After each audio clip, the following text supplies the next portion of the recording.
I grew up in a quiet neighborhood where nothing exciting ever happened. Most of the houses were occupied by families I'd known for years. But across the street, there was one house that always felt wrong. It wasn't abandoned, at least not officially. The grass was always overgrown. The blinds were drawn shut, and nobody ever came in or out. As kids, we used to dare each other to run up to the porch and knock on the door.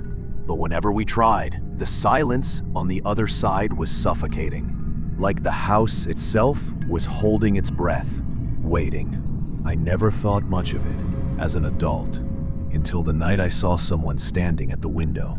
It was late, maybe past midnight, and I couldn't sleep. I was sitting by my window with a book when I noticed a faint glow from across the street. One of the blinds had shifted just enough for me to see inside. And there, in the dim light, was a figure, perfectly still, perfectly silent. At first, I told myself it was just a shadow, but then it moved.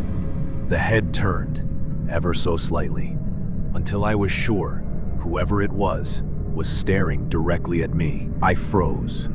The street between us was empty, silent, and yet I couldn't shake the feeling that if I looked away for even a second, they'd be gone. Or worse, closer.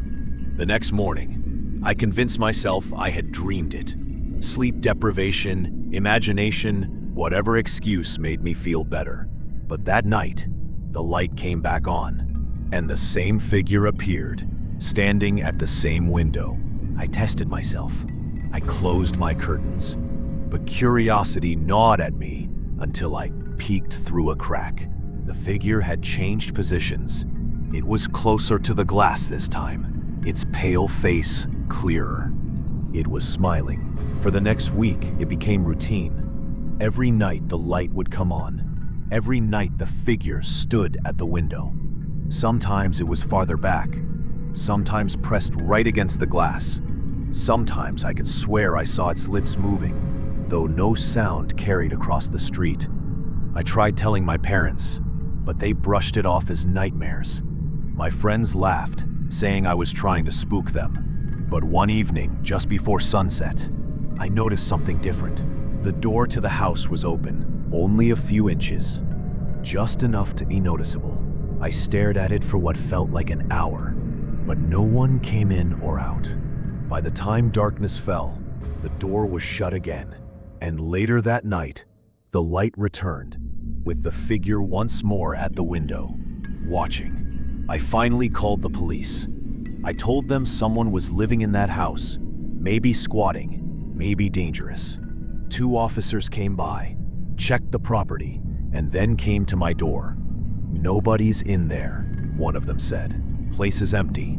Been empty for years." I argued. I knew what I saw, but they dismissed me. Said maybe I'd seen my reflection.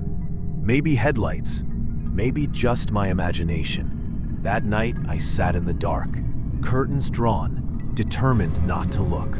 And for the first time in days, the light didn't come on. Relieved, I started to drift off to sleep. But then I heard it. A faint, deliberate tap on my bedroom window. I sat up, heart hammering, and slowly turned my head.